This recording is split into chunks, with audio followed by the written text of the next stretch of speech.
Bonjour. Il y a à l'affiche cette semaine 2 films passionnants mais très différents.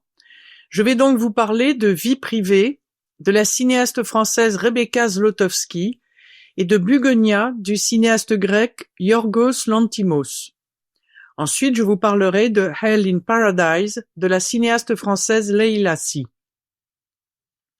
On sait que l'actrice américaine Jodie Foster parle couramment le français, mais ce qui est étonnant, c'est qu'elle n'a aucun accent américain, comme on peut le constater dans La vie privée de la cinéaste française Rebecca Zlotowski.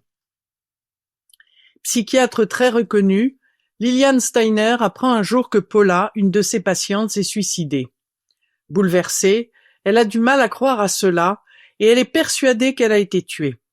Sans hésiter, elle décide de mener sa propre enquête, en particulier en rencontrant Valérie, la fille de Paula.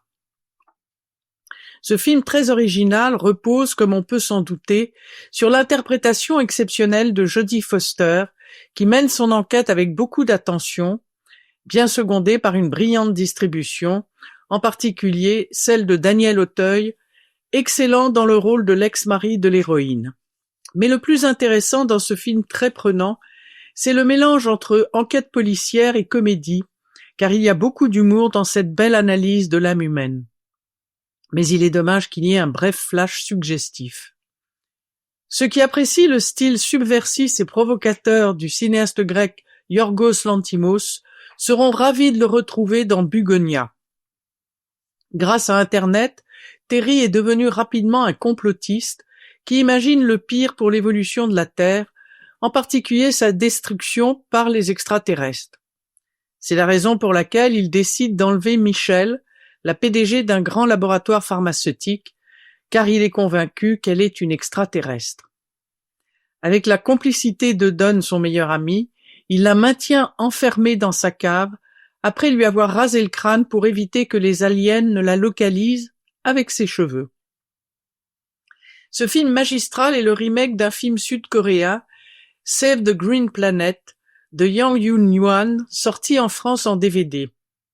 On retrouve avec beaucoup de plaisir tout le talent de Yorgos Lanthimos, en particulier son goût pour l'originalité et surtout les délires.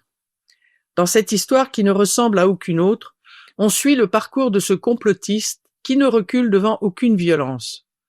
Mais il est dommage que ces violences soient très pénibles et que quelques éléments ne soient pas très compréhensibles. Il reste que ce film est fascinant et magistralement interprété, en particulier par Emma Stone.